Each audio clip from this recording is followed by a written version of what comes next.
Programa Paulo Berengues.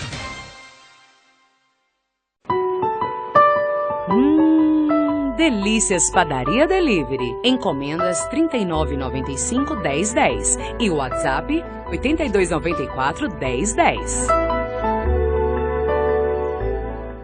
O programa Goiás na Frente já tomou conta do estado inteiro. Quer ver? A duplicação da GO 070 entre Goiânia e a cidade de Goiás está sendo concluída. São 13 tecos que o governo do estado está construindo. Até o ano que vem, Goiás vai ter 30 institutos tecnológicos. O de Aparecida já está funcionando. E na habitação foram entregues 1.021 novas moradias. Olha só as de Pirenópolis. As casas são abastecidas com energia solar. Esse é o programa Goiás na Frente. Inovação que cuida das pessoas. Programa Paulo Berengues.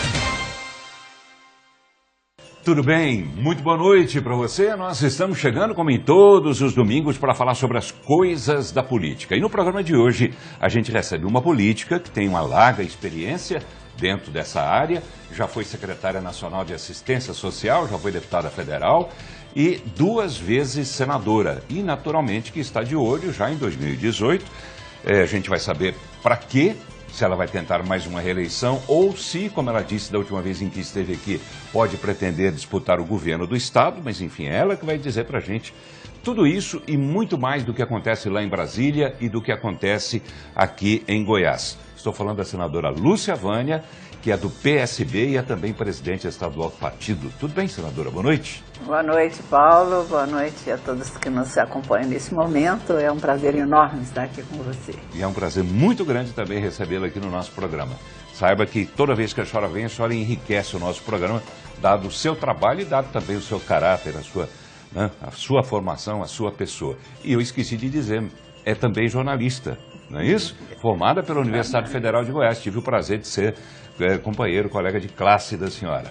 A gente vai para um rápido intervalo e já volta para ouvir o que tem a dizer a senadora Lúcia Vânia sobre 2018. Parece que ela não quer falar muito, mas a gente vai tentar ouvi-la sobre 2018. Fique ligado.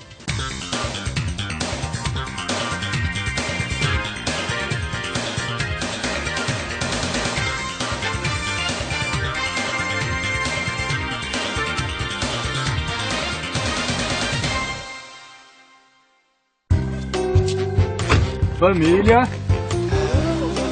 Todo mundo pronto? Peraí. Quem é você? Quem sou eu? Você não sabe que tem que viajar com segurança, pô? Revisou o carro? Conferiu os freios, os faróis? Como é que estão os pneus? Algum careca aí? Eu tô falando do pneu do carro, pô. Antes de pegar a estrada, revise os itens de segurança do seu veículo. Assim você evita acidentes e chega bem ao seu destino. Detran e Governo de Goiás. Delícias Padaria Delivery. Encomendas 39,95-1010 e o WhatsApp 8294-1010. Goiás Verdade.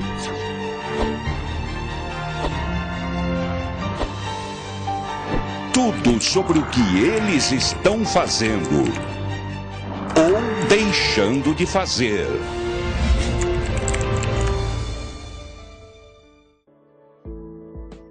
A inclusão da equipe Melhor em Casa junto à odontologia no município de Trindade, no estado de Goiás, surgiu pela necessidade de levar atendimento odontológicos aos pacientes com dificuldade de locomoção até a unidade básica de saúde. A equipe é composta por nutricionistas, fisioterapeutas, enfermeiras, técnicas de enfermagem e agora a equipe da odontologia, o dentista e a auxiliar de saúde bucal. O atendimento especializado à odontologia com paciente especial ele é realizado no município há mais ou menos 4 anos. Daí surgiu a necessidade e a importância de levar esse atendimento domiciliar. O atendimento ele é feito emergencial, ele é feito curativo e principalmente na nossa ação preventiva. O John Kennedy chegou na unidade do Califórnia, muito debilitado, ele só tomava mamadeira, tudo era batido na mamadeira e hoje, primeiramente Deus, segundo essa equipe do Dr. Henry, e a saúde, né, lógico, Trindade, que para mim está em primeiro lugar, ele já pode se alimentar na colher. Isso para mim é uma vitória muito grande, né? E era o meu sonho ter esse atendimento em casa. E eu consegui, pela graça de Deus. A introdução do Melhor em Casa, juntamente com a odontologia, tem a visão de assessoramento à equipe de estratégia da família.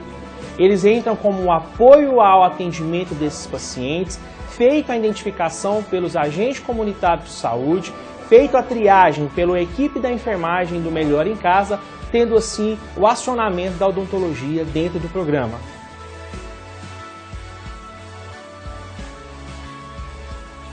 É só olhar e ver. O programa Goiás na Frente aparece cada vez mais. Os Credex de Goianésia, Morrinhos, Quirinópolis e Caldas Novas estão com as obras avançadas. O governo de Goiás também está construindo 39 colégios século XXI.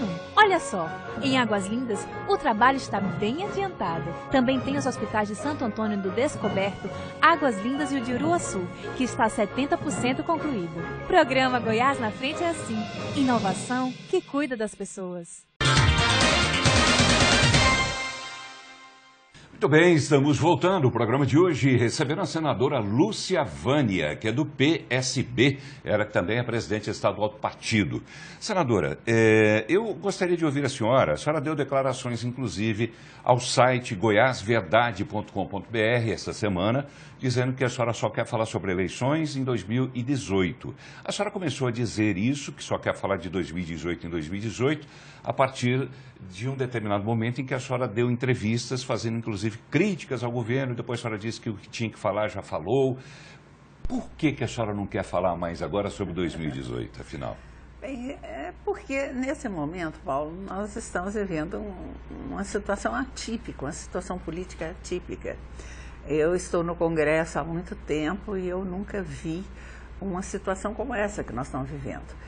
E é claro que a nossa atenção tem que ser toda voltada para o Congresso, porque não é fácil a gente trabalhar no cotidiano em meio a uma crise como essa. Então, se você não tem um foco, se você não se dedica ao trabalho, você acaba se perdendo nessa confusão que virou a atividade política. Mas não é a hora exatamente em meio a essa confusão, não é a hora de buscar um novo caminho, e esse novo caminho só virá através de novas práticas políticas, no caso da senhora como senadora?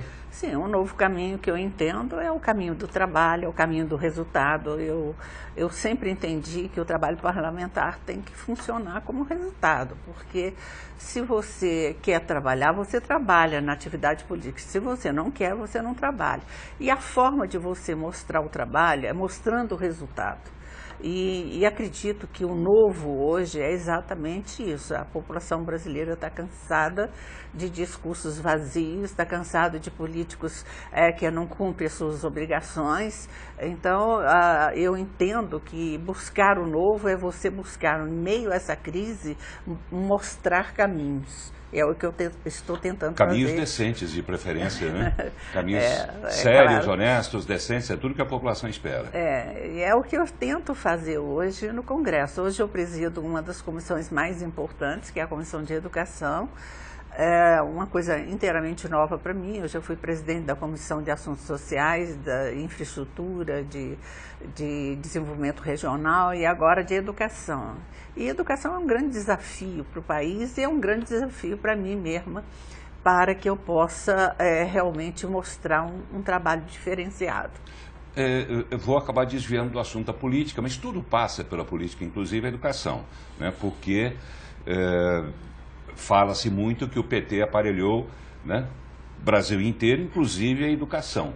O que é que a senhora imagina que seja possível fazer no sentido de despolitizar essa educação, desaparelhar, enfim, o sistema de ensino no Brasil? Esses 6 meses, eu tenho acompanhado muito de perto o ministro da Educação. O trabalho dele tem sido um trabalho árduo, porque ele tenta desmontar toda essa estrutura, toda essa partidarização que foi feita no Ministério. E também tenta ajustar os programas, porque nós temos, é claro que tem programas que foram feitos pela gestão passada, que são programas importantes, mas são programas que precisam de ajustes. O que a gente percebe em todos os programas na área de educação, não só a educação, mas de maneira geral, é que o governo não tinha planejamento. Ele lançava um programa e esse programa não tinha limite de custos. Era assim, você veja o FIES. O FIES é um programa importante. No entanto, o nível de expansão do FIES é uma coisa que não tem explicação. O orçamento não suporta. O Pronatec é um programa importante, mas também houve uma expansão desmedida, o orçamento não comporta. E assim são todos os programas. Nós passamos esses 6 meses tentando acompanhar e ajudar nesses ajustes. Pois é, a senhora como eu disse na abertura do programa, a senhora que passou pela universidade, né, estivemos juntos no curso de jornalismo, desde aquela época, desde sempre, para não ser muito exagerado, mas as esquerdas sempre dominaram as universidades e passaram a dominar também, né, o ensino médio e se brincar até o ensino fundamental. Aí eu queria saber da senhora de uma forma geral, então, já pegando todos, fundamental, médio e universitário. O que fazer? Eu me lembro bem de um artigo assinado pelo Luiz Felipe Pondé, na Folha de São Paulo, em que ele fazia a seguinte análise: o aparelhamento da esquerda, não especificamente do PT, mas das esquerdas, dentro do ensino no Brasil, está tão aprofundado que será preciso, se houver alguma providência nesse momento, será preciso pelo menos um período de 40 anos para reverter essa situação e fazer com que as escolas cumpram apenas a sua finalidade, né, de ensinar, de instruir e, claro, de abrir os olhos para a política, mas não com o viés esquerdista. A senhora vê isso assim também? Eu vejo. Eu acho que hoje nós tivemos alguns ganhos nesse processo democrático. E um dos ganhos, eu acredito, seja principalmente as universidades. Hoje a gente vê já na universidade, diferentemente do nosso tempo, na universidade, o contraponto, o contraditório. As pessoas hoje têm a oportunidade de viajar, de conhecer o mundo com mais facilidade, acesso à internet. Então isso tem melhorado bastante o debate. Eu acho que quanto a isso não tem muito problema.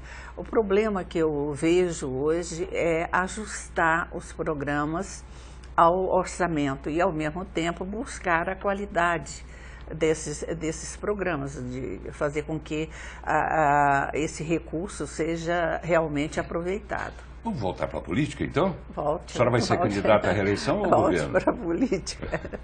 A senhora vai ser candidata à reeleição ou ao governo? Olha, Paulo, eu acho que eu cheguei num ponto que eu não preciso e não vou forçar nenhuma situação. Eu quero que as coisas se deem assim com tranquilidade. Se a base, as pessoas que me apoiam entenderem que meu nome é competitivo, que o meu nome é importante para o estado de Goiás, eu vou. Eu não vou para nenhuma disputa que eu tenha que tirar alguém do seu espaço ou buscar um espaço forçado. Isso eu não vou fazer. A senhora se refere à base aliada do governo, a base do governo do estado? Quando a senhora falou base? Eu me refiro à minha própria posição, porque, na verdade, você disputa uma eleição majoritária, você disputa um espaço que é um espaço limitado. E as minhas duas outras campanhas para o Senado foram campanhas assim muito difíceis, muito disputadas. Eu tive que buscar o espaço com muita força. Batendo o pé mesmo.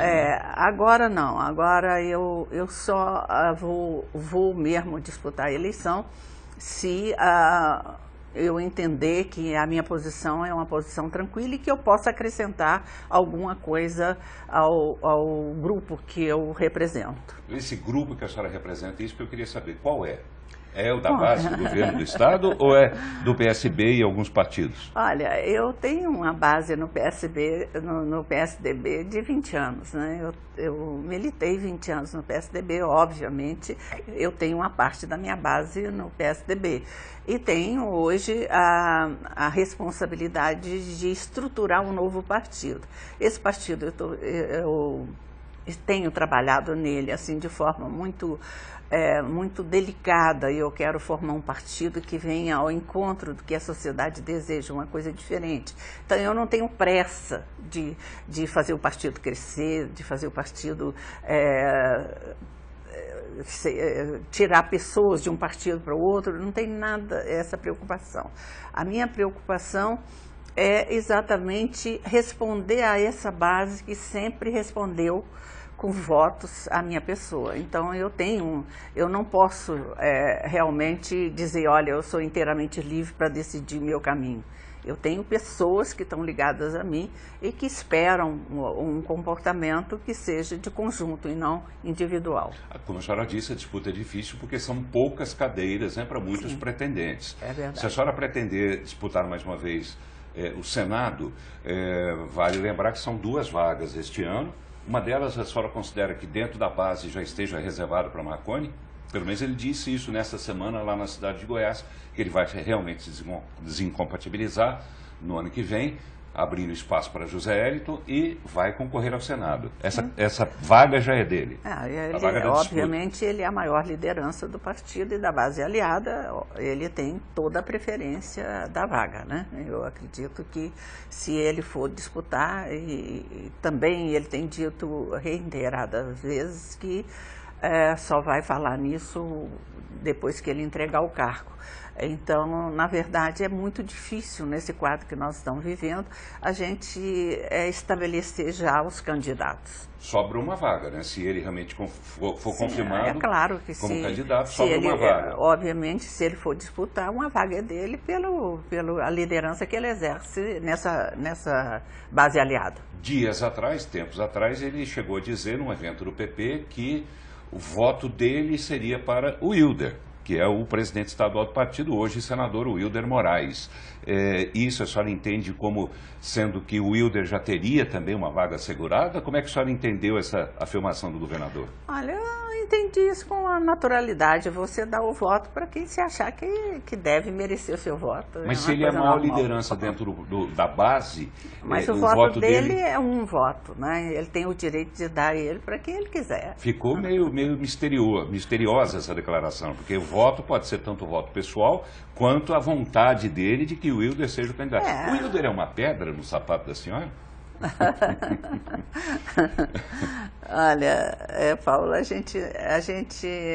eu acho que todo candidato é um candidato competitivo. Se ele se habilita a ser candidato ao Senado, obviamente ele deverá ser um candidato competitivo. A senhora vê essa movimentação de Wilder, porque a gente costuma dizer, que já disse aqui no programa, inclusive no site goiasverdades.com.br, você que quer ficar bem informado sobre as coisas da política, também acesse o nosso site. Eu já disse que lá um dia, um título a gente colocou assim, lembrando aquela musiquinha, lembra onde a vaca vai? Aonde Marconi vai, o Wilder vai atrás. E a gente não vê a senhora com essa frequência junto com o Marconi ultimamente. Por quê? Bom, eu disse para você que nós vivemos um momento singular no Congresso Nacional. E eu toda a vida entendi que a responsabilidade para você representar Goiás no Senado é muito grande. Então, eu tenho uma agenda. A minha agenda eu a cumpri de forma rigorosa nesses 2 anos, ajudando o governo a sair dessa crise. Eu fui responsável por trazer para o estado de Goiás 1,6 bilhão de reais para o governo sair dessa dificuldade. A minha filha era secretária da Fazenda, eu tinha obrigação, não só por ela, mas pelo Estado que eu represento, de trabalhar e fazer com que o Estado saísse da dificuldade que ele se encontrava. Então, eu cumpri essa agenda rigorosa, ajudei nesse processo todo do encaminhamento da CELG. Eu me preocupei muito com o fato de que a empresa estava praticamente quebrada. A situação do Estado era muito difícil em função de que a empresa já não respondia mais à expansão do nosso parque industrial. Então, eu trabalhei intensamente. A convalidação dos incentivos fiscais também. Fiz a convalidação dos incentivos fiscais, consegui reverter ou trazer de volta um projeto em que o governo teria que ressarcir o Estado pela isenção dos impostos de exportação.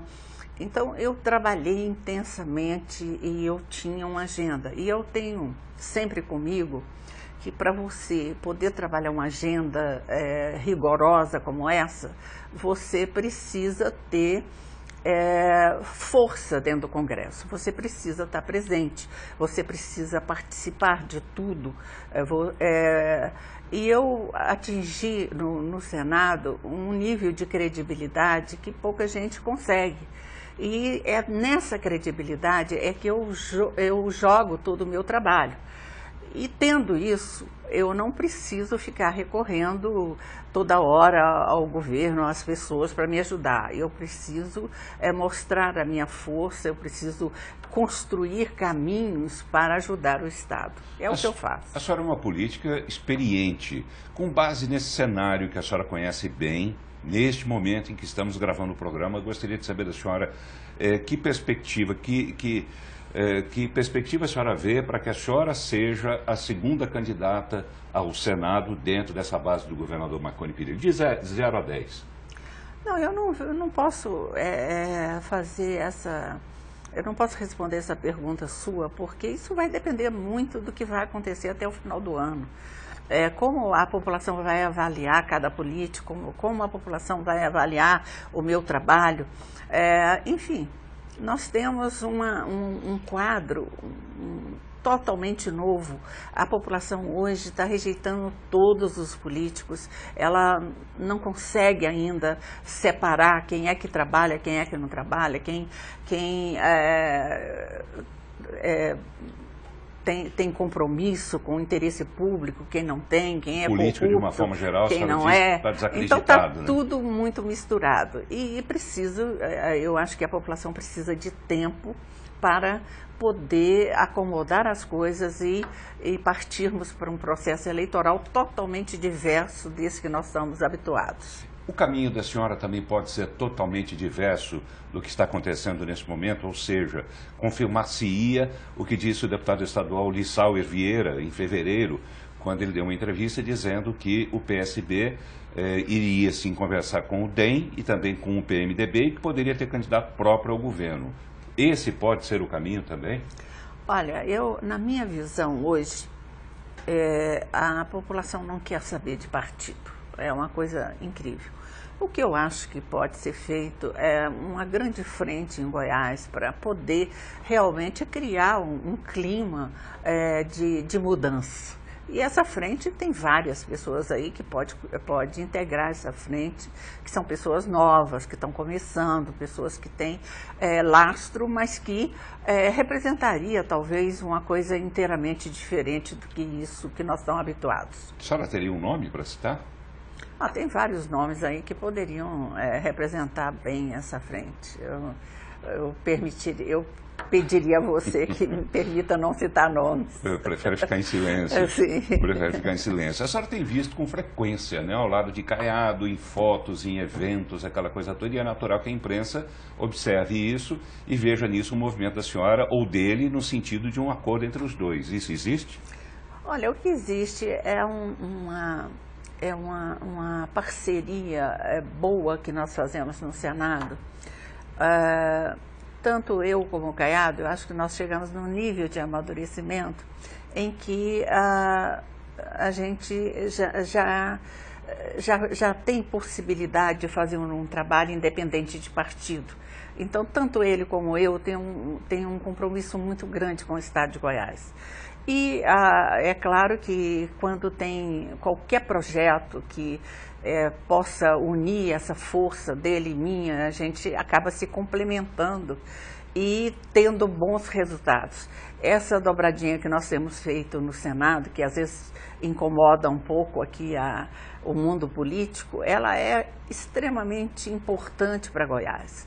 Porque o Caiado tem um estilo mais aguerrido, ele é muito competitivo, ele gosta muito de trabalhar regimento. E eu gosto muito de trabalhar os projetos de forma mais profunda, de entender melhor os resultados. Então a gente se complementa nisso. E quando se trata de uma questão de Goiás, nós dois somos assim muito, muito fortes dentro do Senado. A senhora está mais próxima de Caiado ou de Marconi?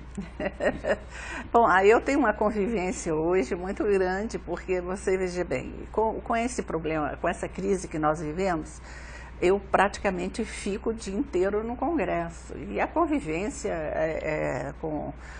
não só com o Ronaldo, a convivência com outros parlamentares do Centro-Oeste, com o Valdemir Moca, com a Simone Tebet, enfim, com o pessoal que tem em comum uma região, a gente tem uma convivência muito grande. Então, essa convivência é diária e a gente vai, obviamente, se aproximando. A senhora não citou convivência com o Wilder, por quê? Não tem convivência com ele? É o estilo de trabalho é diferente, né? Ele tem outro tipo de trabalho que não é o trabalho que eu e o Caiado fazemos. Tá bem, vou puxar o Caiado para o próximo bloco, que eu ainda tenho mais uma pergunta a fazer à senhora sobre isso, porque eu tenho que chamar o comercial, mas a gente volta rapidinho. Fique ligado. O programa Goiás na Frente já tomou conta do estado inteiro. Quer ver? A duplicação da GO 070 entre Goiânia e a cidade de Goiás está sendo concluída. São 13 tecos que o governo do estado está construindo. Até o ano que vem, Goiás vai ter 30 institutos tecnológicos. O de Aparecida já está funcionando.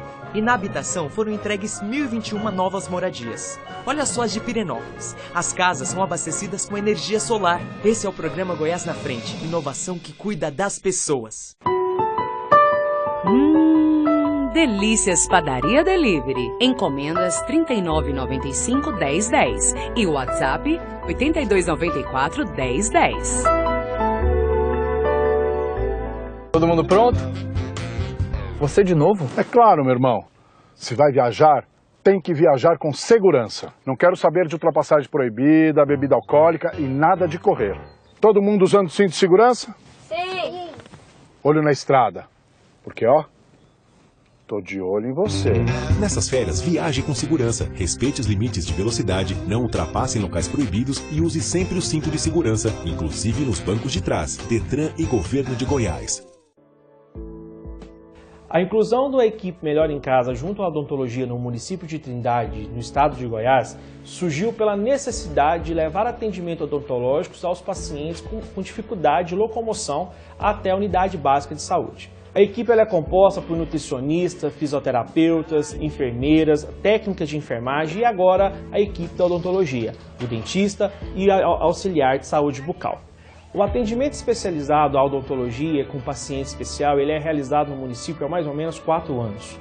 Daí surgiu a necessidade e a importância de levar esse atendimento domiciliar. O atendimento ele é feito emergencial, ele é feito curativo e principalmente na nossa ação preventiva. O John Kennedy chegou na unidade do Califórnia, muito debilitado, ele só tomava mamadeira, tudo era batido na mamadeira e hoje, primeiramente Deus, segundo essa equipe do Dr. Reno, e a saúde, né, lógico, Trindade, que para mim está em primeiro lugar, ele já pode se alimentar na colher. Isso para mim é uma vitória muito grande, né? E era o meu sonho ter esse atendimento em casa.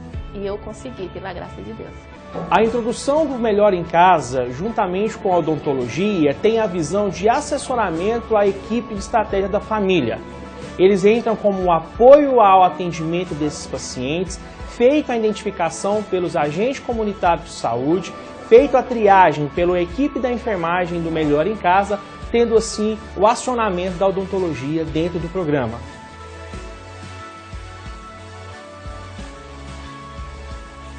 É só olhar e ver. O programa Goiás na Frente aparece cada vez mais.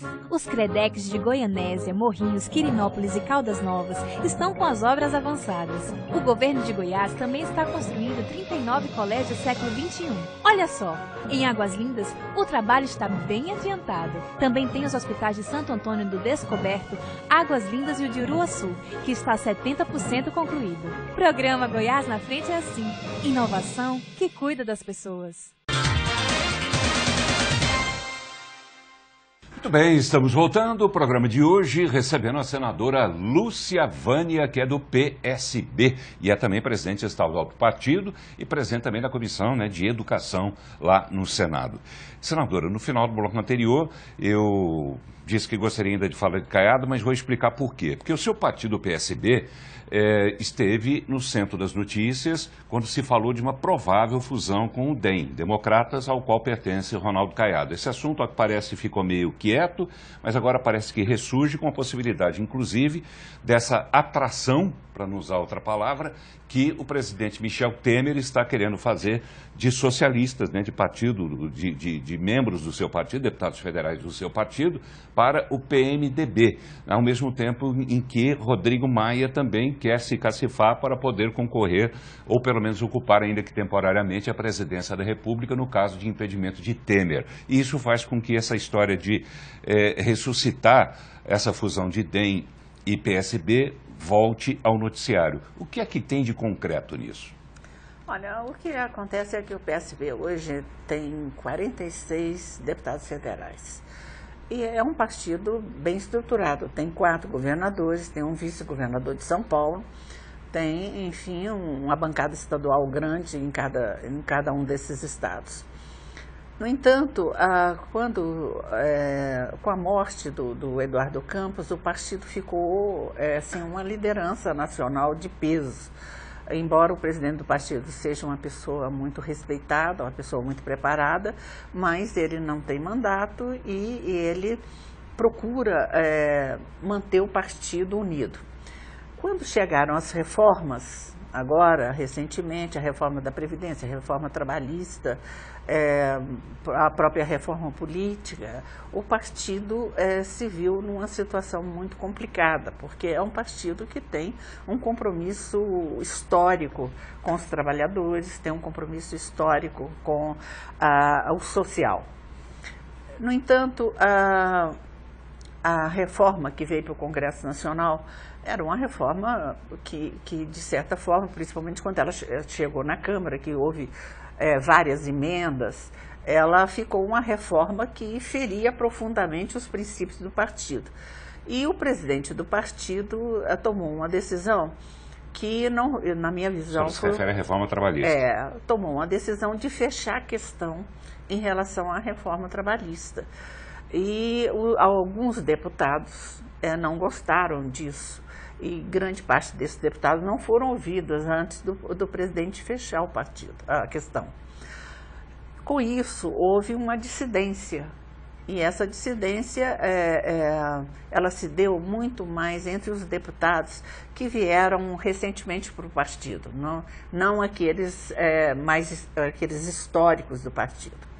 Com essa dissidência, entrou em campo o DEM para poder se cacifar, para trazer esses deputados, porque muitos desses deputados que estão no PSB, que se revoltaram, era do DEM.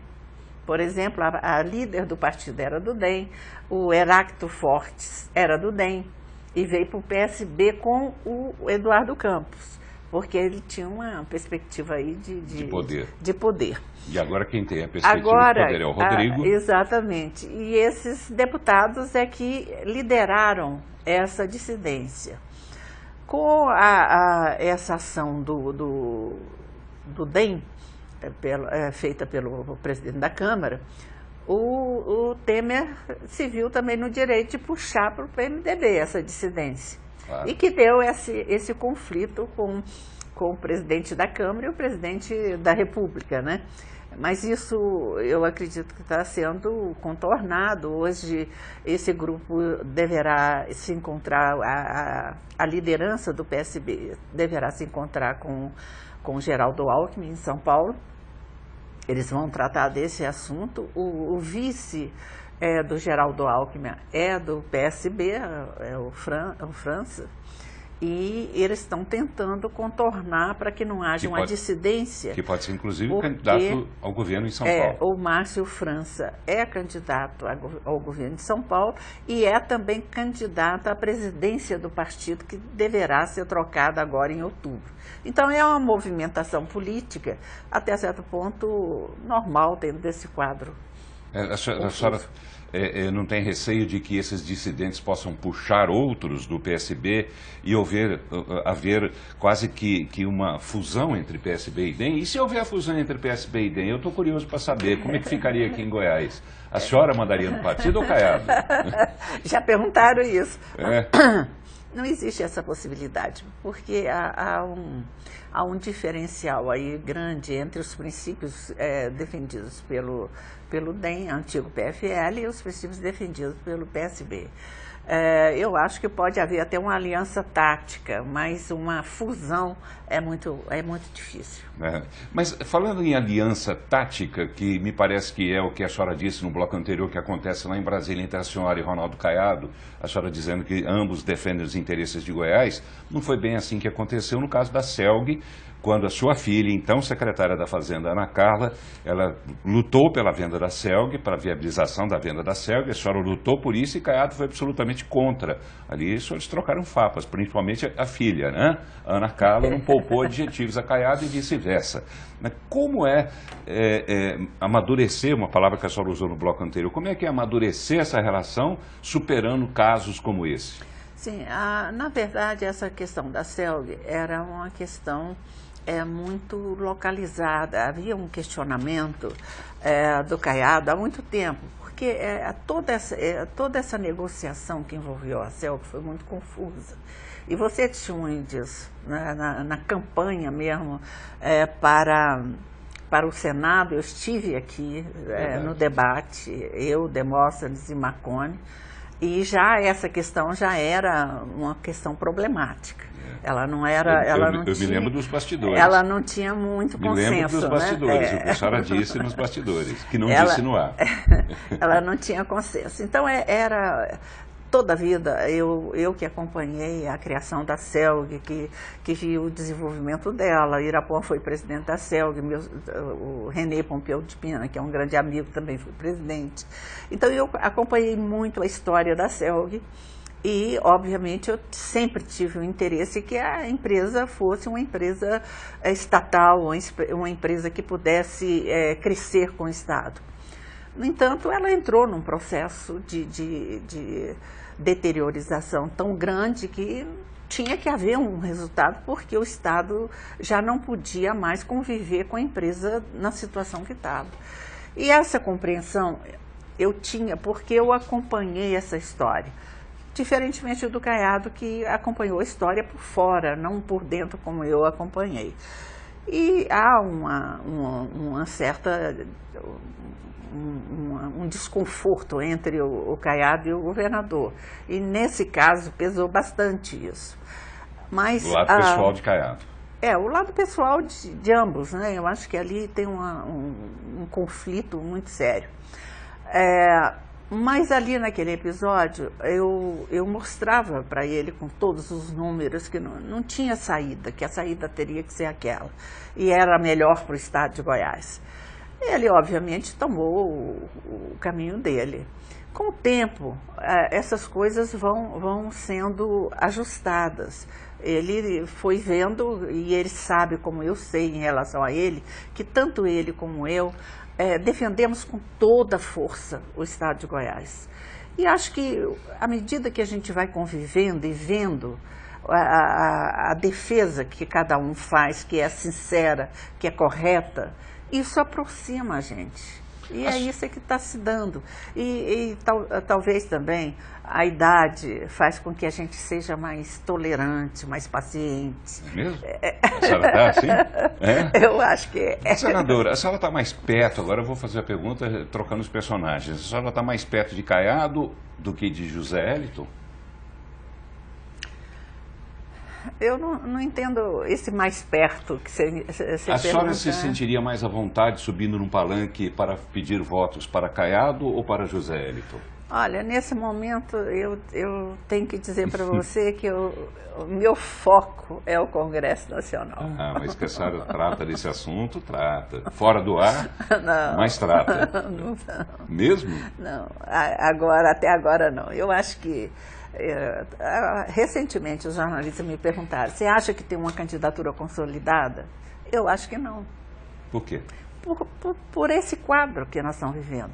Eu ando muito, eu viajo o estado inteiro, eu me dedico. Eu não faço outra coisa na minha vida. Né? Eu não faço outra coisa na minha vida a não ser cuidar do meu mandato.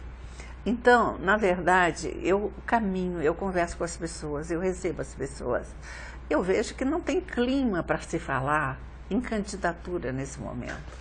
Mas a gente tem, de qualquer forma, né, o programa é de política, né, e eu pretendo ouvir e levar até você, telespectador, o máximo que eu conseguir extrair dos nossos convidados, claro, sem obrigá-los a dizer aquilo que a gente gostaria que eles dissessem.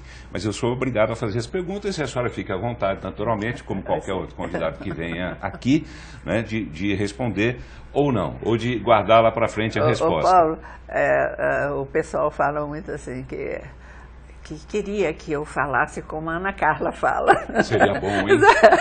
Seria bom. A senhora já então, falou. Eles estabelecem a comparação.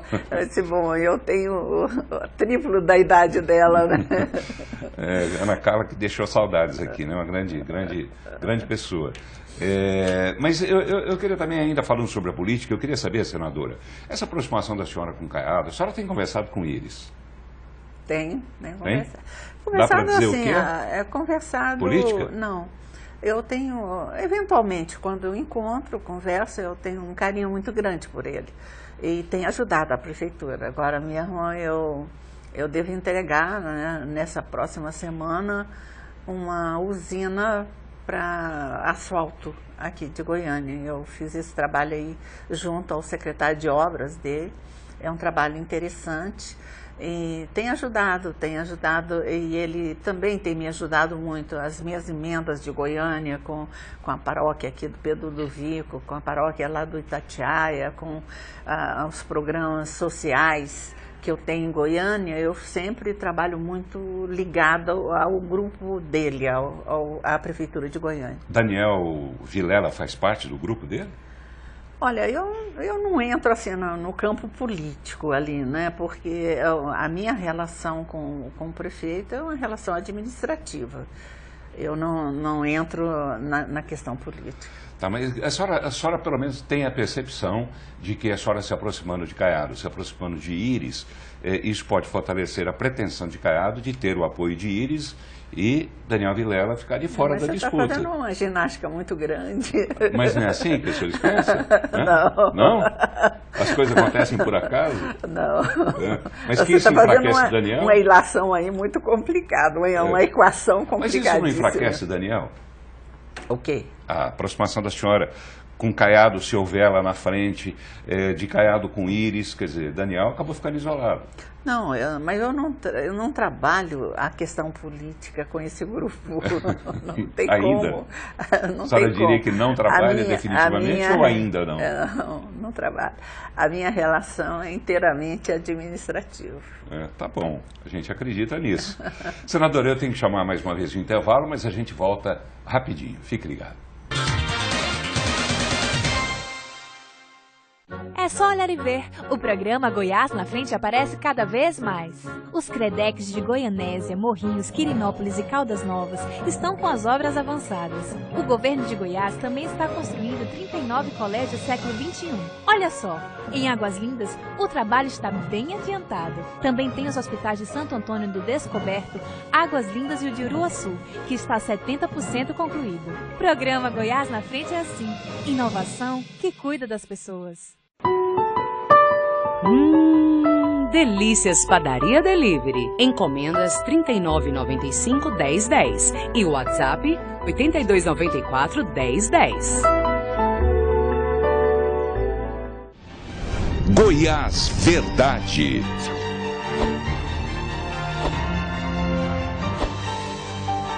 Tudo sobre o que eles estão fazendo ou deixando de fazer. Amor, dá uma olhada aí no GPS. Ah, você. Eu não sou amor. Mas deixa que eu olho no GPS pra você. Nada de mexer no celular enquanto dirige. Você acendeu os faróis? Acendi. Ok. Dá uma paradinha no posto ali. Enchi o tanque antes de sair. Não é pra abastecer. É que eu tô apertado para fazer xixi. Nessas férias, viaje com segurança. Não use o celular ao volante e dirija sempre com os faróis ligados. Assim você evita acidentes e chega bem ao seu destino. Detran e Governo de Goiás. Muito bem, estamos voltando. Convidada de hoje, senadora Lúcia Vânia, que é do PSB, ela que também é presidente estadual do partido. Senadora, a gente vai e vem, e ficou faltando alguma coisa para perguntar ainda sobre política, sobre a eleição 2018, ainda que a senhora tenha dito já que não gosta muito de falar sobre isso. Mas trabalhando ainda com perspectivas, com equações, como a senhora disse no bloco anterior, digamos, alguém vai ter que sobrar na base aliada, porque tem muita gente, tem Vilmar Rocha, tem o próprio Demóstenes, caso consiga viabilizar a volta dele ao Senado e recuperar os direitos políticos dele. Enfim, tem muita gente de olho nessa tal de cadeira de candidato ao Senado em 2018 pela base aliada. Não estou desejando isso, não que eu esteja desejando isso, mas se a senhora ficar sem cadeira para sentar na base aliada, como é que a senhora vai fazer? Olha, Paulo, eu acho que é normal. Eu não vejo dificuldade se isso acontecer. Não aconteceu. Eu não disse para você que eu só serei candidata se a base, se o Estado, se a pesquisa apontar que eu seja realmente competitivo. Se eu não for dessa forma, se não for dessa forma, eu não vou brigar por espaço. A senhora não disputaria nem por outra base, por outro partido, por apoio de outros partidos? Isso só Deus sabe. Eu não sei. Eu só tenho um foco nesse momento. Primeiro, o meu trabalho no Senado e segundo, se eu for candidata, eu só serei candidata se houver realmente um apelo da base, um espaço natural. Se o espaço não for natural, eu não vou brigar por ele. A Lúcia Vânia de 2018 não será a mesma de 2002? Não. Aquela que bateu a mão na mesa? Aquela que bate a mão na mesa, o espaço é meu, eu vou em frente e disputo com o Henrique Meirelles, depois vem, na segunda vez, disputo com o Jônio do Friboi. Acabou, essa Lúcia Vânia acabou. Lúcia Vânia agora paz e amor. Lúcia Vânia, paz e amor. Michel Temer, cai? É difícil saber. Eu pessoalmente, desde o início achei e acho e continuo achando que ele deveria se afastar do governo. Muita gente acha que deveria ficar até o final porque a economia poderia recuperar. É uma ilusão. É uma ilusão você achar que uma pessoa com 4% de apoio popular pode governar um país da complexidade, possa governar o país com a complexidade política que nós estamos vivendo. Nós precisamos de alguém que fazer essa travessia mais tranquila, que tenha um mínimo de credibilidade. Rodrigo Maia tem essa credibilidade? Eu acho que ele tem aí, a Constituição determina que ele tem 30 dias para convocar novas eleições. Sim, mas ele teria tranquilidade. Indiretas. Ele pretende, inclusive, caso haja essas eleições, bom, ele isso ser candidato. Pretender, todo mundo pretende, né? Mas ele teria essa tranquilidade? Eu não sei se teria, eu acho que tem que ter um tempo para a gente ver, ele tem 30 dias aí para demonstrar capacidade de articulação, capacidade de aglutinação dessas forças. Eu pessoalmente acho que o ideal seria alguém fora do Congresso.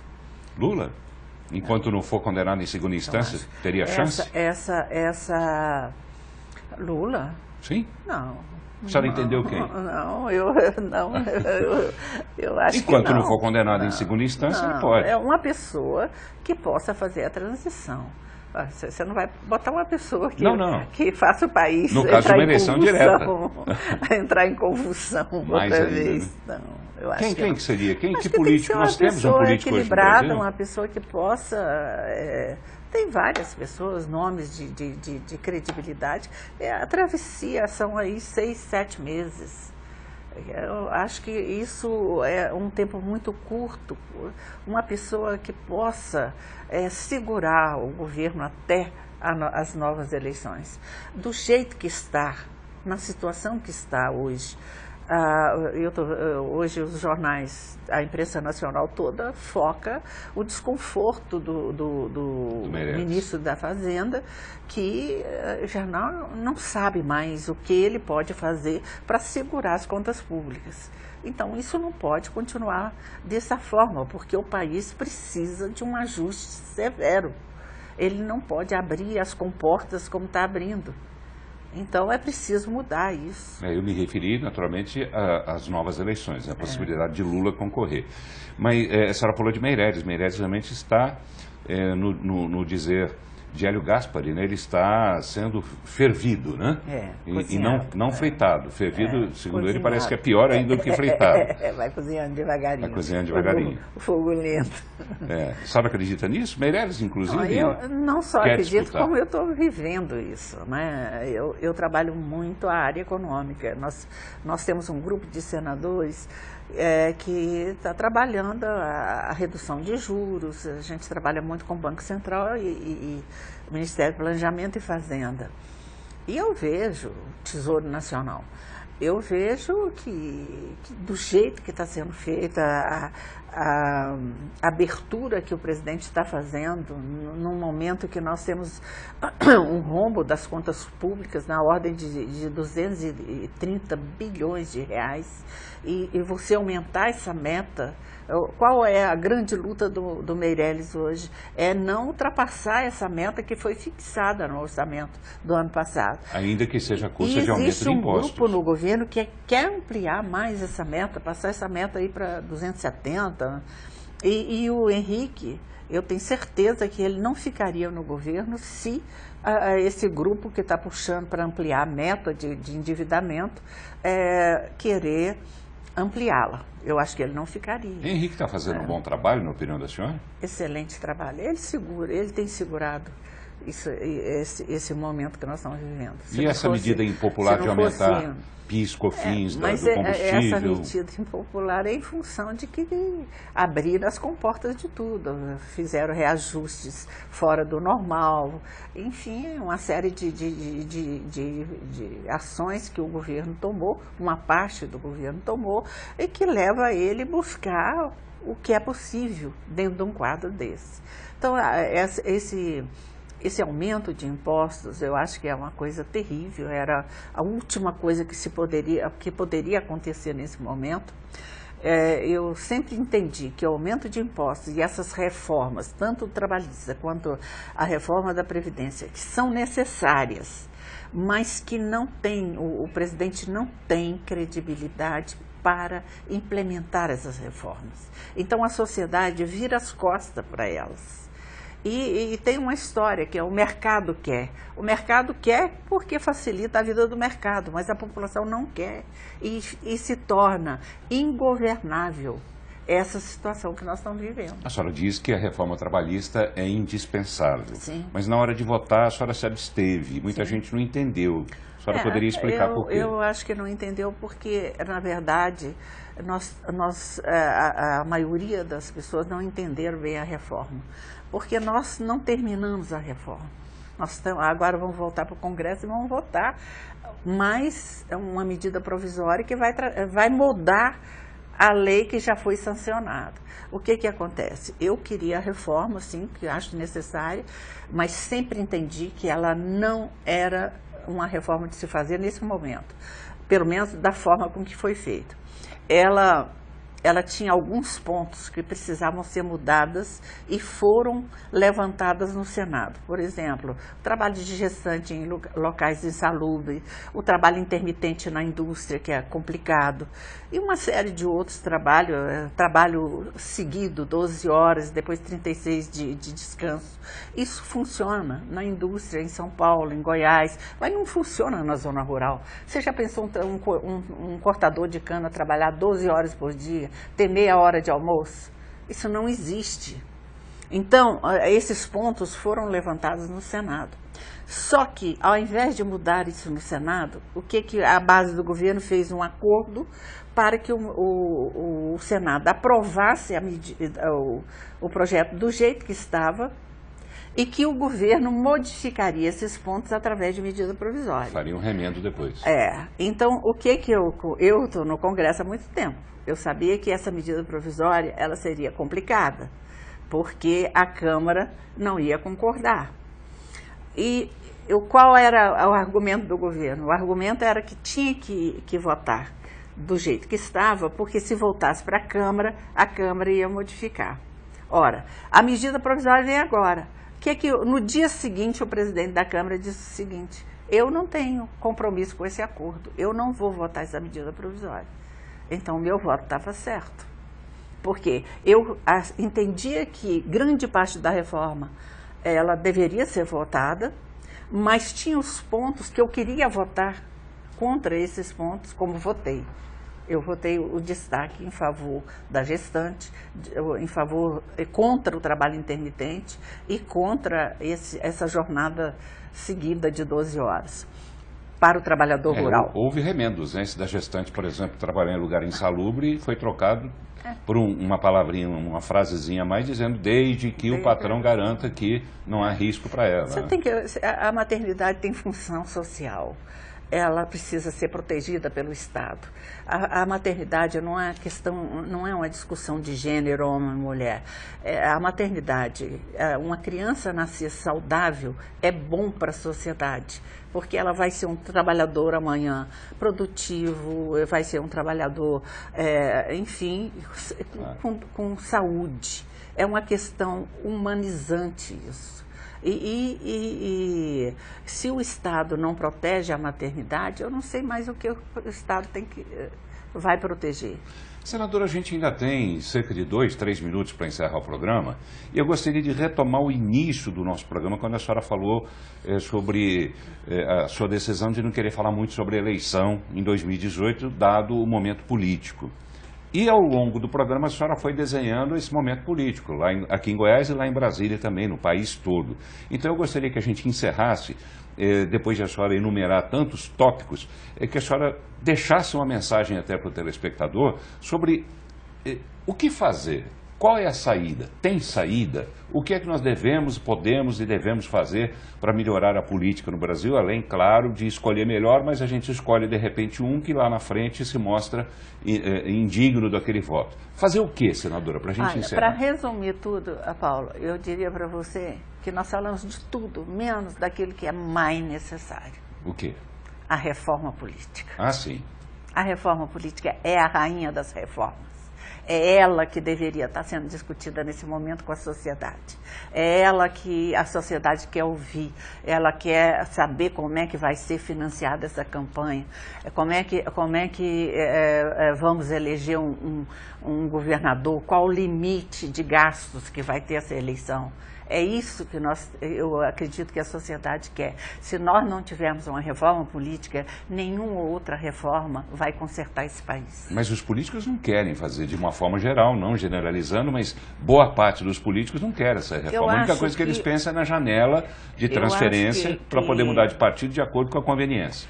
A Lava Jato teve de todos os benefícios que ela trouxe, eu acho que o mais importante foi despertar a sociedade para um sistema político apodrecido que nós temos. Que esse sistema político precisa mudar. E hoje a sociedade sabe por que é essa algeriza da sociedade com os políticos. Porque ela sabe que tudo isso que está sendo, todo esse sistema, ele acaba desaguando nesse resultado. Então, na verdade, a sociedade hoje vai fazer essa mudança. Se o Congresso não fizer a reforma, a sociedade vai fazer através do voto. Através do voto e através das manifestações, né, que aconteceram lá em 2013, né, 2014 também, mas que deixaram de acontecer a partir exatamente da chegada da Lava Jato, porque as pessoas ficaram incrédulas, ficaram desiludidas com a política de uma forma geral. E aí que está o erro, porque boa parte dos políticos só funciona se tiver pressão. Então, rua é o melhor caminho para fazer pressão para os políticos. Senadora Lúcia Vânia, foi um prazer mais uma vez recebê-la aqui no programa. Sempre rende uma boa entrevista. Obrigado por ter vindo. Eu quero te agradecer essa oportunidade e é um prazer enorme poder estar e pedir desculpas. Tantas vezes você convida e eu não posso estar aqui. Eu sei da sua agenda. Eu sempre que venho aqui eu tenho uma alegria enorme, porque eu tenho um espaço grande para poder falar o que eu penso e mostrar para aqueles que me acompanham o que eu penso e como eu estou conduzindo o meu mandato no Congresso Nacional. Com total liberdade. Né? E, por gentileza, mande um abraço, retribua meu abraço à Ana Carla, né? Pois não. Que hoje está no Chile. Está no Chile. Dando uma descansada. Mando um abraço para você. Obrigado, senadora. Obrigado a você também, telespectador. Uma boa noite para você, uma ótima semana. A gente volta domingo que vem. Até lá.